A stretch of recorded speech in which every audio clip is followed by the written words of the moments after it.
Bonjour! It is day 11 of my Olympics trip. No events planned today. I don't know how I feel about this. It's so hard because there's Olympic events happening and I am not able to go. We'll see if anything changes in the next couple of days. It is Saturday, so I am here through Monday. I leave Tuesday morning. So I've got 3 days, but I do have a few press tours that I'm going to be doing. Today I am headed to, it's kind of a creative district. Hopefully it's in English so I can get a better explanation. I hope that you've been understanding when I have been putting in vertical videos, because those are the reels that I am making for the podcast, and I'm so busy focusing on making videos for that I sometimes forget to actually do the vlogging at the time, so I'm just inserting those in so you can understand. I'll probably do that again today, but I am planning on going to some national houses this afternoon with Ben. We're going to meet up around 2 o'clock and then head up to Parc de la Villette and see what kind of mischief we can get into up there. So without further ado, let's get going. I got to visit a very interesting area of Paris called la Cour de L'Industrie, which means the courtyard of industry. And it's a small corner of Paris which is meant for artists and people to have workshops so that they can do their art in peace. Because it was the August holiday, there weren't a lot of artists in their shops, but we did visit 3. The first was a wood sculptor who helps to do plaster work inside of houses, and we got to see a lot of details in his work, which was very fascinating. The next workshop we went to was run by a man named Pierre Stalanak, and he specializes in bronze sculpting. He was very passionate about his craft and eagerly showed us the work that he was doing, including this coffee table that he was working on for an apartment. He loves to do bonsai trees made out of bronze, and we got to see several different versions of this. Most importantly, he allowed us to take one of his individually crafted leaves home. You could tell he loves what he's doing. The final workshop was run by Michael Heuertalt, who specializes in umbrellas and parasols, not the kind you use in the rain. Some of these are vintage and need to be restored with special materials, and others are ones that he makes for stage plays. All of the things that he used were in his workshop, and he made sure to show us every single thing, including the specialty machinery that he uses. All of the parasols and umbrellas that he showed us were beautiful, and the mechanisms to open and close them were all slightly different. I really enjoyed this tour.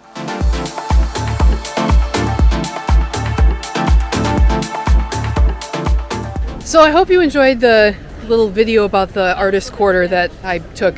Sorry it was vertical, but that's for social media. But now I met up with Ben and we're going to head to Parc de la Villette, where a bunch of the houses are. How many houses did I say were free? You said 8? 8 or 9. 8 or 9. And like Slovakia and Ukraine and I can't think of them right now. But there's a few that are paid. Some are like only €5 and some are like 25 euros. Like the Mexico house, I think, is one of those that's 25, so we probably won't go to those. But it's supposed to be in this giant park area, so we're gonna walk over and kind of see what it's all about. So, any should thoughts? be good times. Yeah, it should be a good time. Let's go. Do you want to be my B-roll camera guy? So I had to make a video for the podcast about the houses, so I'm gonna give my little camera to Ben. So you're gonna get Ben cam for a little while. Hope you don't mind.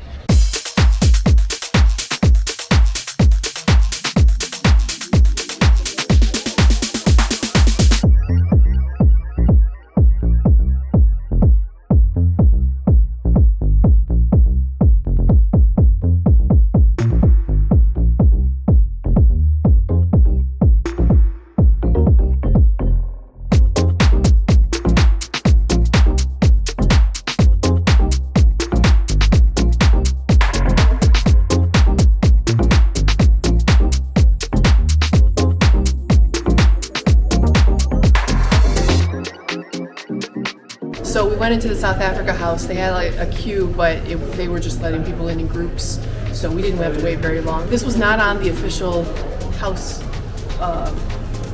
website, so it was free entry. We're gonna take a look around.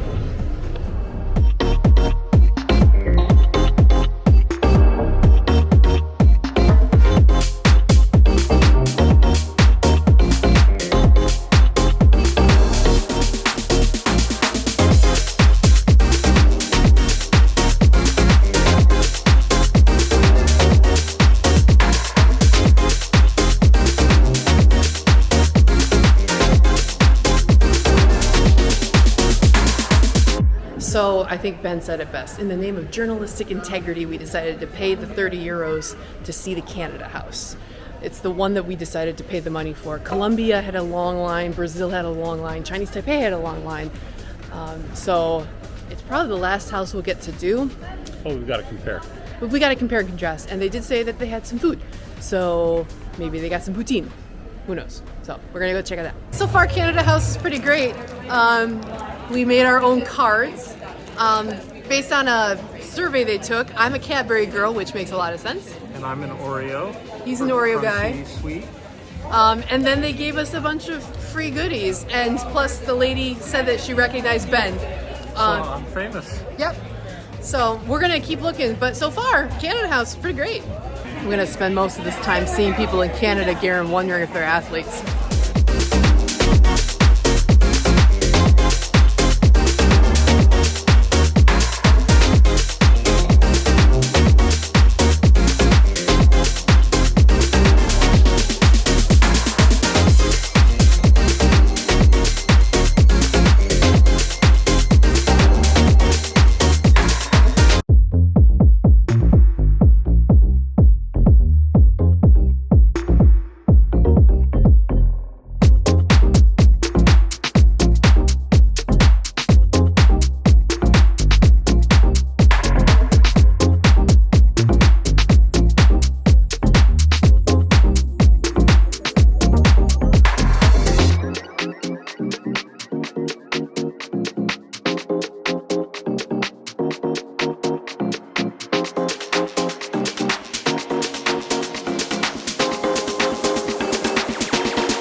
Well, that was definitely worth the 30 euros we paid for it.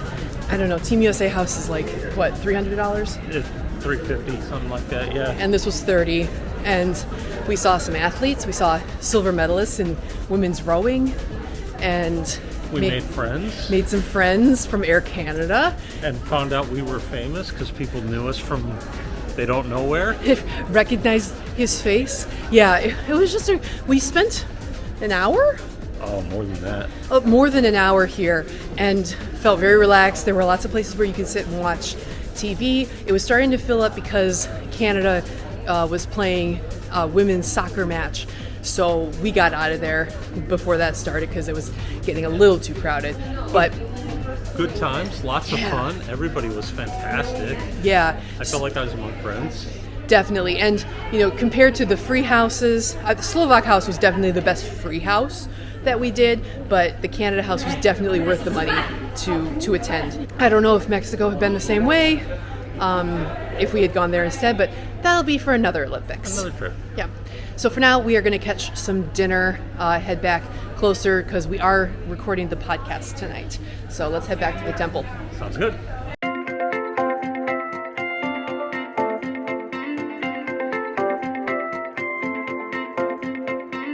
So I got this red wine, and the only reason I got it was because it was made in St. Joseph, or it's probably not called that here in France, but you know, because I saw it was grown and made there, I'm like, well, time to drink something that was made in my hometown, kind of.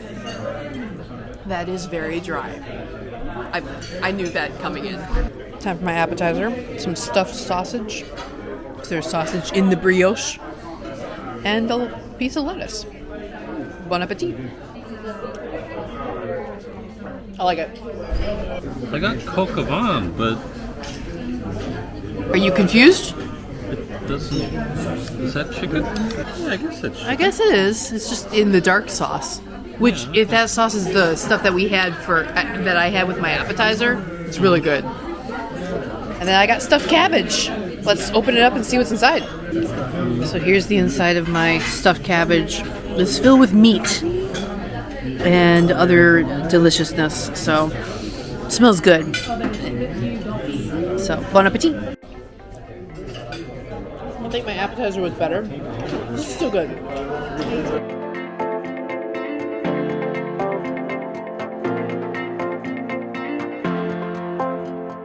I'm so sorry I forgot about you. All we did was we went back to the Paris Media Center and waited for Jill and Allison to come. Then we recorded an episode, and now it is 2 a.m. and I finally made it back to my apartment. So it was just that. There wasn't anything super exciting that happened. It rained while we were at the bistro. I picked up a McDonald's soft serve ice cream cone, which was not a cone, like a sugar cone, but it was just in like a paper tube. So I actually preferred that because I'm not a huge fan of the cone, and so I could just slurp up the ice cream, which was €2, and then dump the wrapper. So it was pretty good. But now I am back here. I'm gonna go to sleep. I don't have anything until a lot later in the day. The museum I'm gonna go to doesn't open till 11, so I'm gonna sleep in. Yes. So with that, I'm going to say bonne journée. I will see you tomorrow.